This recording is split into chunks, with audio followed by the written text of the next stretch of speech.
Welcome to the Shape Up Summit. I'm your host, Ronnie Tsunami Gandiza, the CEO of the Plant-Based Network. Today, we have a very special friend of mine, DJ Cavem. And actually, his full name is Dr. Itef Vida. When DJ Cavem coined the term eco-hip-hop in 2007, he didn't know it would sprout into a global movement. His mission to rap about climate change, food justice, and plant-based foods spread far beyond his Denver hometown. Having performed at the Obama White House and been featured in Oprah Magazine and on the Rachel Ray Show, Dr. Itef DJ Cavem Vida became known as more than just a rapper, but an activist, educator, and vegan chef. Now, several years after the release of The Produce Section, his award-winning album that fused hip-hop with lessons on eco-friendliness, Cavem has shifted his focus to new material. He quotes, he wants to be, well, in his words, I want people to understand that one of the best ways to make an impact on the environment is being more conscious of what we eat and understanding that our everyday food choices impact the environment in a positive or negative way, unquote. DJ Cavem has traveled the world as both a performing artist and an educator. He shared the stage with Nick Jonas, Public Enemy, 2 Chainz, Questlove, Wyclef Jean, and among others. And off stage, he's involved with numerous organizations and projects dedicated to promoting wellness, eating healthy, and environmental awareness. With his wife and collaborator, Arasia Alchemia Earth, the pair inspire and educate others around the world, including communities in countries such as Azerbaijan through workshops and speaking engagements. And they formed a nonprofit organization called the Vida Earth Foundation, which hosts health and wellness summer camps, culinary concerts, and the Recipes for Resistance workshops, which focuses on culinary climate action. Welcome, Itef. Thank you for having me. Peace and love. You know, I'm a big fan of yours. I'm an absolute big fan of yours. We have your music on the Plant-Based Network. Of course, you're part of our advisory committee. But before we jump into urban gardening, because we want to talk about that and your efforts with kids, I'm curious, how did you get started? I know you started eating plant-based very young on your journey, but what inspired it? It's been a couple of different things. First of all, thank you for having me. When it comes to like plant-based lifestyle, the food, the culture, I believe that I was more I would say I was more influenced by like the music, the style of, conscious living, through reggae music, through Rastafarian culture and understanding like what that meant. And, it's been like, 20 something years, 23, 24 years, almost now.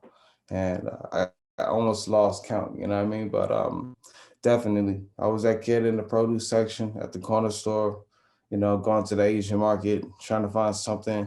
And nowadays, you can throw a rock and find a veggie burger. That's what's up, And you got to forage and all that. We're working together on a day that, we talk about. Can you talk more about that special event that you and I are putting on? I'll let you kind of introduce that, the Keep It Fresh. Keep It Fresh Day and Keep It Fresh Fest. So June 14th in Denver, Colorado, we had the very first Keep It Fresh Day. Happened on 2014. We were acknowledging artists, activists, and organizers for stewarding the land and promoting health and wellness and sustainability. It was an award ceremony / concert.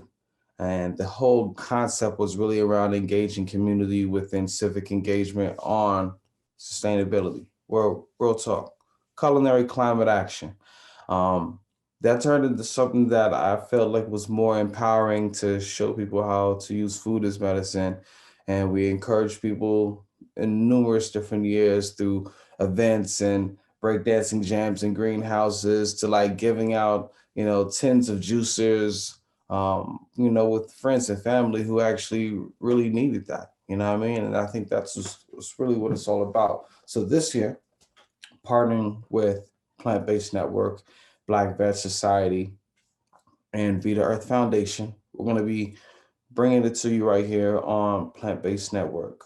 What that's going to look like is full of live cooking demos and panel discussions, conversations around sustainability and how you can get involved in the whole idea around utilizing food for medicine, but also on the front line, culinary climate action. So, Meatless Monday, June 14th, this year, it's your opportunity not only to step your game up in the kitchen, but you'll be able to go ahead and get down on the ground and maybe even break down and bust a move if you got skills, because that's what hip hop is about. It's about higher inner peace, helping other people. We're utilizing that platform to reach the next generation to not only go green, but to go plant based. So, it's an opportunity for you. Now, tell me a bit more about your work with kids, because again, we're working together on the Keep It Fresh Day. By the way, it's keepitfreshday.org. But as far as actually, one of the first things that I saw about you was your work in with inner cities and actually helping schools. And I remember watching videos of kids singing songs that they created with you, and you were teaching them about health, about food. And if I'm not mistaken, they were even growing their food in some of the schools. Can you tell us more about, that program that you had started? Man, many years ago, I've created so many different curriculums for organizations and schools and just working with like Department of Education in so many different ways.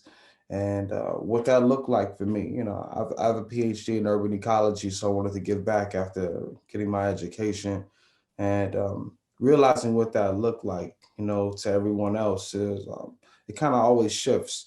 So going in directly into schools was kind of like what I started, teaching college prep courses, breakdancing, hip hop 101.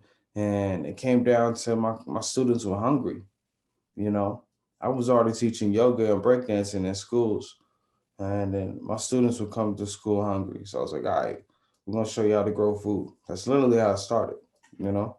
And then next thing you know, I dropped the whole album to show people how to eat out the produce section, named it the produce section. But the concept with that was around aligning the whole idea of cultural wellness, agronomy, at the same time, street culture. So there was some battles going on. We saw some cross marketing for the regular sex, drugs, and violence that you hear in hip hop. And my students would come into my classroom bumping it. So it's like, why don't you write a rhyme about what we're doing in class? And next thing you know, they found somebody that they wanted to, you know, really react to. And they wrote a song called Brown Rice and Broccoli in like 2000 and what 2011 or something like that. You know what I mean? And they got so much love. Oprah Magazine did a article on it. I got nominated for a Grammy for a Music Educator Award. There was a lot of beautiful opportunities that happened, not only through engaging young people, but that turned into a tour, working with other organizations and plant-based vegan nonprofits who were like, "Yo, go to different cities, partnered up with other artists, and not only created an album, but created a vision and a style of a lifestyle. I like to call it eco hip hop, something that I can give to my students, kind of like gangster rap, but a little bit more sprouts, no drugs. And the concept helped them create their own jobs, create their own community engagement opportunities, and the music was there for me to perform and teach worldwide. So I went from being in the public school system to teaching in universities to teaching internationally as a diplomat, and now I'm back in, this whole idea of radio journalism and utilizing art for social change through the media and marketing. And I feel like that was kind of another way to create that intergenerational dialogue. I was already in the schools, but the purchasing demographic of being able to have conscious consumption was in the power of the parents. And so doing a lot of workshops and, direct education of the educators, reprogramming and reinstilling the idea of, what it looks like to incorporate urban farming into their curriculum, kind of shifted as the STEAM conversations started to happen because art and agriculture could be included into science, technology, and math, with engineering easily. I think a lot of people just needed to see that connection and the intersectionality of it. And so nowadays, that's what we are, the music started off with plastic petroleum CDs. Now we're dropping them in packets of seeds to keep it compostable, waste diversion easier. At the same time, the whole goal was to really show people this is a new style, a new life, and this is what it looks like. There's a food we eat. There's a way we dress. No different than what you get in hip hop culture and different genres, and how people present themselves. But the environmental hip hop is supposed to be ethically sourced down to the clothing, down to the style of what we eat, and I think that's what we're all about is reprogramming and reintroducing the idea of, you know, like I said, higher inner peace, helping other people, the acronym of hip hop.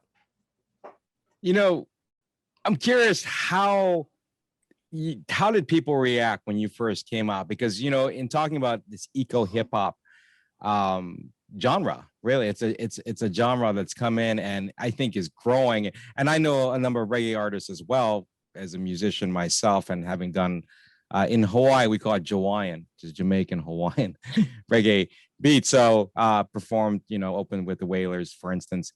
So, and did what was the reaction when people first said, wait a minute, you're combining hip hop and eco message? What how did other hip hop artists react when you first came out? Well, uh, I'd say like at the very beginning of like my music career, I kind of, you know, coined myself more around like the conscious hip hop reggae community. So I was doing like shows with like Wu Tang and Mos Def, Talib, um, things like that. But started off definitely as a reggae artist. I've played multiple shows with the Wailers and been in the studio with Family Man Barris and all that. They actually practiced in my garage. Um, for a show that we had in Colorado once. That was like the most random thing. I was still a teenager, you know, and my mom pulled up and she was like, "What is going on in the back of the house?" One of the weirdest things my mom has ever come through is like, she comes in the backyard. She's like, "Yo, where is this music coming from?" I was like, "Oh, I just practice in the garage with the Wailers." She like went on like she didn't understand what I just said. But you think about it, I played so many different shows from Anthony B to Israel Vibration down to Eka Mouse down to Barrington Levy. Like started off with a crowd that I was already familiar with. Ital, Rastafari, the whole idea of eating off the land and living in the bush. So it was well accepted, and our goal was kind of like to be like the poor righteous teachers of hip hop when you really didn't see much going on. There was a lot of homogeny and all the artists sound the same, on the radio. And that's what we wanted to step in. I grew up to native tongues and I sat on the shoulders of, KRS-One to, a tribe called Quest to even artists like Dead Prez that I feel like have had sprinkles of concepts that they didn't really prolong or even create a whole concept on, but they talked about social justice and environmental impact, no different than Marvin Gaye with Mercy Me. And artists sprinkle and they go into these areas and they really don't know how to maneuver and continue to conversate around it. And that was my goal. So I dropped like a couple of TED Talks. I like 4 TED Talks. One of them, marketing environmental hip hop and culinary wellness. Um, my wife helped me understand how I can actually utilize, our partnership to actually educate both styles, you know what I'm saying, from her perspective, from our perspective.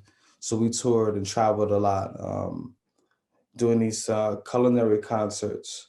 And, you know, I had to go into the produce section, literally dropped the album in the produce section and performed it on tour in the produce section with a grocery store chain. And the queen would pull up the blender and the cutting board, and I'll bring out the turntables and the microphone, and we would make smoothies and make salads and make like raw food cheesecakes and go nationally performing different universities. And those culinary concerts gave birth to what is now a workshop series called Recipes for Resistance, which has transformed into a dialogue called Decolonize the Kitchen, um, with the goal of not only showing people traceable source, but at the same time giving them access on how to can prepare, promote, and propagate the idea of plant-based eating and supporting your urban local farmers. So You know, now we with kids, well, one of the things I loved in watching the videos is the kids really seem to pick up on the need to eat healthier. Number one, they got the message there, which we know in the African American community hit hard by diabetes, type 2 diabetes, and heart disease. And so this message is so important, but it resonates with them in a way that I don't think we typically see education program. And I've been in education for 25 plus years. So your technique in imparting this powerful message of not just nutrition, but in respect, right? Respect for the earth resonates in a way that I haven't seen in traditional education. Your combination of music and dance, and by the way, breakdancing, was a breakdancer as a kid myself. So Houdini and Run DMC were my favorite artists. But to see how that music and culture ends up communicating a message that I think we don't traditionally think of hip hop teaching urban farming or even just teaching anything about health, right? Or sustainability is so unique. How do we get more of that out there? How do we get more schools and even parents to recognize how they can make uh, this social justice message of sustainability, of health, or even compassion, right, and ethical eating? How do we bring it home? How do we bring it more into home and into schools? Because I think I think kids are turning off the traditional teaching, methods and just saying, okay, how do we make it more impactful where they take it and run with it? Hmm. Wow. Well, been doing this for a long time now, so I would say it's really just marketing, you know. There's no doubt, man. As soon as I pull up in a school, in a classroom with a boombox and a blender, and I'm making smoothies, everybody's gonna want some. And the kids never really hate on that, you know what I'm saying? Now, when it comes to urban farming, the younger they are, the more dirty they want to get. The older they are, high schoolers, they're really into the economics of it. They're really into the aquaponics and to the hydroponics and to the aeroponics and anything that's not going to mess up their shoes because they want to look fresh, you know. But they don't want to get their nails dirty, but they still want to make money and they want to grow food. So they're into the technology and the innovation of urban farming.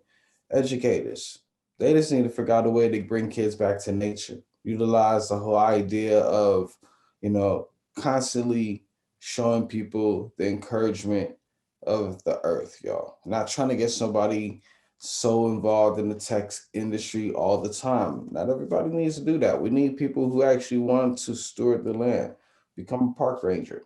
You know what I mean? Not everybody need to be in a cubicle. Some people need that sunlight, tending to the trees and the bees and the birds. And I think that's a cool normalized conversation. And I encourage people to use my music. I encourage educators to, book my squad, book another artist in their community, book an urban farmer to come and talk to the kids, you know, and of course, I'm always down to come in, work with young people, no matter where they are, virtually, in person. I think utilizing the ideas of normalizing, utilizing food as medicine is another way that I've been able to stay involved. Like all last year, pandemic, I'm saging and smudging down and inner city foraging and not having any issues when it comes down to what people are normally talking about. I mean, I really don't even take anything that, I can't put on my skin or, ingest like that. I mean, that comes down to like hand lotions down to straight up. I mean, it's just real. I'm that kind of raw, natural kind of dude to the best of my ability. And thinking about that, I think we just need to re-educate each other, show them how to utilize it, what's Right. available, ethically sourced. Is it fair trade? Showing people the consequence of, it may be vegan, but it may not be fair trade. But then it may be vegan, but it may not be organic. And all these things need to be re-educated, and how we may compromise the future for other people for our unconscious consumption sometimes is a detriment to not only our planet, but to the scarce resources and marginalized communities that a lot of times don't have access, right? So it's about creating that access. We want to, put an end to issues like gentrification and, lack of green job development in marginalized urban communities. A lot of times, those are the BIPOC communities. Those are the communities who are suffering from air pollution and lack of food options, healthy food options. You can live in a food desert or you can live in a food swamp. The swamp is going to be nothing but stuff that you can't even recycle after you're done eating it. Thinking about it from that perspective is shifted how people are wanting to grow their own food. You see people wanting to grow it outside of their house because they're at home all day now. Well, at the same time, so many mothers and fathers are taking care of their children, and they're wanting to incorporate more urban farming because they realize this is more than just a gimmick. You don't need to grow grass to impress somebody anymore. You can grow food and still get out of that old neo-colonial mentality that a lot of times people have brought, from this society that just needs to be, you know, reprogrammed after all that indoctrination of how we need to think society should accept us. And that's why hip hop has bridged that gap. That's why sustainability has been a focus of you know, sanction and serenity for a lot of people who are living in a hopeful mentality on how we can address issues like climate change, how we can address homelessness, how we can address, women empowerment and economic empowerment in communities that have been, underappreciated. And that's why hip hop has always been that voice, especially in the ghetto where it was founded. It was definitely the, I would say, a reflection of a war zone when the origin of hip hop was created, where it was created. And I think about, how we're utilizing this not only to battle the drug epidemic and create those green jobs in those same communities where people just need something to do, you know. Um, this is something that you see shifting, and regardless if educators want to be involved, people gonna learn from the streets anyway. So you got to be able to give them what they need. You know, it sounds, I'd almost use the term mindfulness, a mindfulness education program, right? Mindful of where your food come from, mindful of the impact to the planet, mindful of your own health, and of course, in terms of the treatment and respect of others, right? All together. And that mindful education program, Egypt, you just in this one conversation put together in my mind a whole semester or year of topics that could be discussed in a mindful education program that talks about urban farming and urban gardening, but also talks about a number of these social justice issues that can be resolved, right? That these social issues can be literally solved by being more mindful. Have you developed a program like that, or have you thought about developing not just a single concert, because a culinary concert's great, but I'm thinking of a bigger like year-long program. You know what I mean, for schools or for colleges. Yeah, that's how I started. I have summer camp programs and semester programs, and that was fun. I continue to nowadays educate educators who are in those spaces. But yeah, man, I have curriculum. I've been in the grind. I've been in the soil. I've been on the grind so hard I feel like a blender on high. You know what I'm saying? And it's smoothies now. It's smooth. It's very comfortable.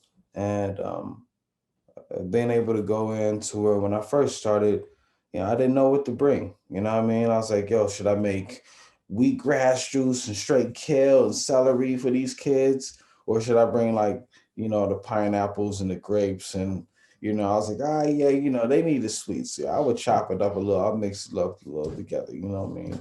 Do like the green apple ginger or something like that. And that's what it's all about. I remember when Tupac was talking about the juice. So I took heed to that word, you know what I mean? And I think that is important to, bring that juice to people. You know what I mean? A lot of times people don't know how to associate health and wellness. After you grow food, what the hell do you do with it? Well, you can, besides freezing it, besides saving your seeds, juice it. Microbiotic, nutrient dense food, showing people how to take like, you know, 3 packs of seeds, right? That they probably got for like $2 each, right? And turn that into like $30, $40 on a sprout tray, microgreens, sell that to a, high-end restaurant, nutrient dense at a farmer's market. See, that's better than most money most people making in a drug economy, and that's what it's all about, kind of shifting their idea of sustainability. But I've been in the school system. I loved it, didn't like it, figured I'll do something different because people are learning regardless if they are getting it either at home from their parents, from the homies up the block, learning how to be able to be a hustler or learning how to shift and create stocks at home. You know what I mean? There's kids out here who got like 60 grand in like they cryptocurrency. You know what I mean? They're really not going to be listening to people if they keep getting that kind of money. You know what I'm saying? And so people do things for economic empowerment, but if you can show someone how to utilize their time off the grid, sustainably. You know what I mean? I'm sure people will make that same choice as well. It's all Mm. about access. So Access, curriculum yeah. is one thing, being in the streets is another, but organizing your community, regardless, if they go to school or not, if they ditching or not, show them some love. You know what I mean? Put some seeds in the hands of the street hustlers. If they can turn anything into money, I'm sure they can turn a packet of seeds into some money straight up. And that's what it's all about. Wow, that's boy, you've opened my mind. I didn't even think about the whole economic empowerment piece of it together and putting that into a program. Now, for kids, I want to slightly pivot. What's been most excitable for kids when you talk about um, when you bring these programs into schools? What is it that it seems like, okay, you've got a new classroom, you've walked in, and they're running around, maybe they seem distracted. What catches their attention or draws their attention to you where they settle down and they want to listen more? What is it you tell them that really you know captures their imagination? I'm gonna be real. I haven't had that problem. You know what I mean? I think a lot of the students in the hoods and the communities I go to, they're so used to not seeing black men come in as educators. A lot of times, most of the people who are teaching these marginalized BIPOC communities are I would have to say I was for real. I'm gonna be real. They're Okay. mostly all white women, right? So when I come up with a boombox and a blender, I ain't gotta say nothing. All eyes is already on. You know, they're like, "Yo, what is this dude coming up in the school with a boombox?" You know what I'm saying? And like, what is he making? And like, why has he got a bag full of fruits? And like, what's the cutting board like? Like, you know, they'll That's be the sitting there attention. That's the draw. hanging. You're the draw Yeah. right away, right there. You don't Is got you ain't gotta say nothing, you know what I mean? And so it's like, yeah, the energy, it does shift. We are dealing with a lack of finding reflections. People need to see their reflection, no different than language, to feel accepted. And I remember being the only black dude at sustainable green events and festivals. Why? Because they didn't do the marketing. They didn't do the intergenerational dialogue. You know, when it comes down to the clipboard kids pulling up in the hood, they're not there. You know, they're not sending the clipboard kids to the urban communities. They only send them to the affluent, supposedly voting communities. And that's the reason why you see a lack of diversity and sustainability. You know, people associated that this is a very white thing to go green. When I'm gonna be real, most of the people in the hood are the ones recycling. First time I ever saw anybody recycling was, you know, an unhoused community member who was going through the trash looking for cans. You know, the first time I remember taking my own sack lunch and using a canteen because we couldn't afford water bottles was being a kid, going to the thrift store. Like none of this stuff is new. You know, recycle, reduce, reuse, remember, that whole concept and genre of watching my grandmother growing food outside is nothing new. And I think it's about remembering, you know, and a lot of times we just have to go back into the idea and the identity. A lot of Africans in America uh, are still dealing with a post-traumatic stress of being forced, you know, and literally only three grandmothers away. So like one, two, three. My third grandmother, triple OG great grandmama was an enslaved African, and so that cellular memory is still locked into a lot of Africans in America who are thinking about ways to be involved with sustainability and find themselves.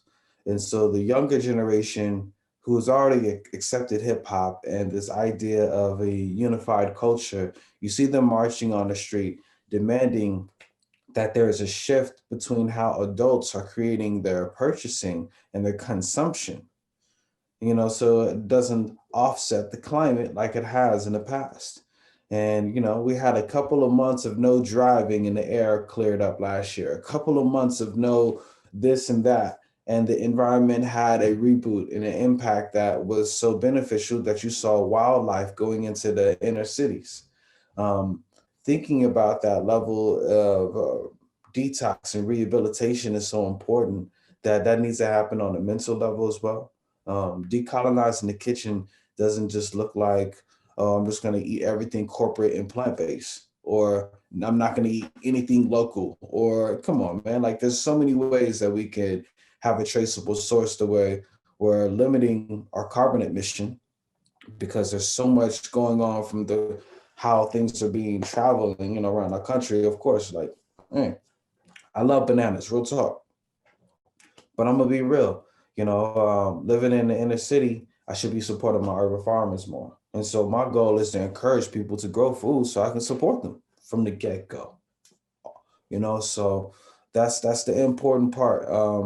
We have to think about it from the level of not just this impact. There's a lot of things that haven't really been talked about, which I think are really important for educators, is to spit facts and spit truth. When it comes to plant-based eating, the most raw thing that you will hear about American US history is that African Americans were considered cattle.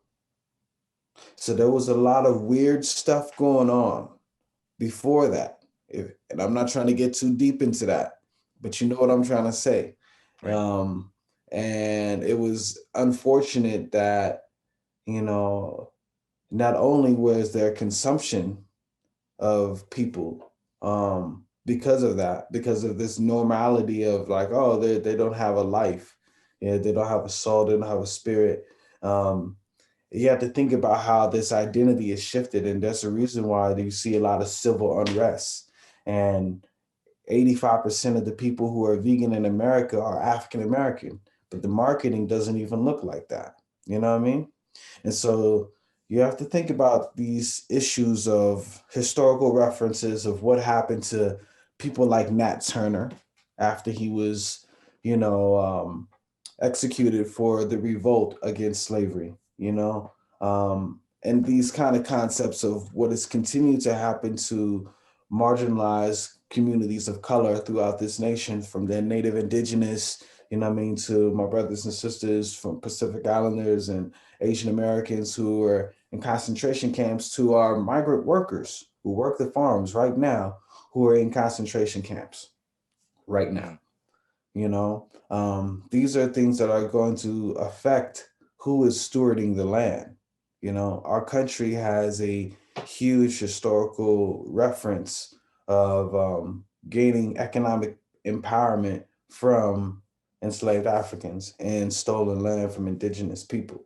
So if we're able to decolonize the kitchen, it definitely doesn't just start with the sugar that was you know, those plantations that were developed, the sugar plantations that were developed from enslaved Africans and Taino people, and how that has turned our culture to where we are now addicted to things that we don't even understand why, right? And so health and wellness is so empowering because it starts in the heart, it starts in the mind, it starts in a whole space of being that a lot of times people trying to be mentally free as much as they want to be spiritually free. And when it comes to just plant-based eating, that compassion doesn't just stop with, you know, educating educators, but it's a generational education of watching these young people educate each other and take that to the next generation. And that's what it's all about. Real talk. That's just a real answer for you though. Just being real. Well, yeah, that's as you said, mindful. Everything you talked about, understanding the connections all the way to the kitchen, to where our traditions came from, and then understanding where to go forward, from there, and teaching, as you said, that future generation about that, and helping them to be those stewards to move forward. I think it's something that we all need to be more, um, not just more passionate about, but more active in taking a role. Whether you're a parent or an educator or another hip hop artist, right? In taking a step forward to try to help. So, how can people learn more about your foundation? Wow. Um, if you want to learn more about Vita Earth Foundation, easy. Just go to vitaearthfund.org. Our goal, our style, like I said, it's really about, bringing this spirit and humanitarian energy of utilizing food as medicine and culinary climate action to normalize that with programs, organizing, activities, and engagement. And we do a lot of work around that. So uh, many years ago, we started the Keep It Fresh Day. We had a breakdance jam called that Recipes for Resistance, went into people's spaces and showing them how to utilize locally grown food, and so many different workshops and programs. And this year, it's going to be fresh. We're going to be on Plant Based Network with you, with the squad, Black Veg Society, Be the Earth Foundation, showing you how to prepare locally grown, sustainable source foods with internationally well-known celebrity chefs, a panel discussion, and music to actually help engage you and to keep your plants happy, because that's what the style is all about. So yeah, And man. keep it fresh. And just for everyone watching this, go to keepitfreshday.org, because as DJ Kava mentioned, there's a lot of activities for June 14th. During the day, we've got a number of cities, several cities already involved, including Denver, Baltimore, Durham, and others. And in addition to that, we've got a panel discussion at night. We've got entertainment. We have a film screening.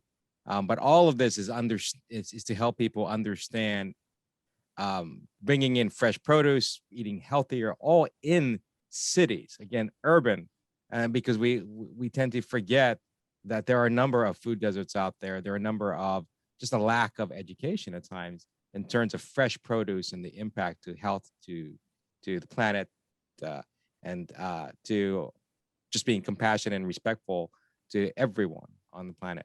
So thank you so much, DJ Cavem, being a part of this and being a part of not just this Shape Up Summit. This is the very first ever Shape Up Summit, but you are actually a member of the board of the Shape Up Summit and an advisory committee member. And thank you just for taking the time to, because I know you share so much in the community for what you do. So I look forward to doing more to spread the message.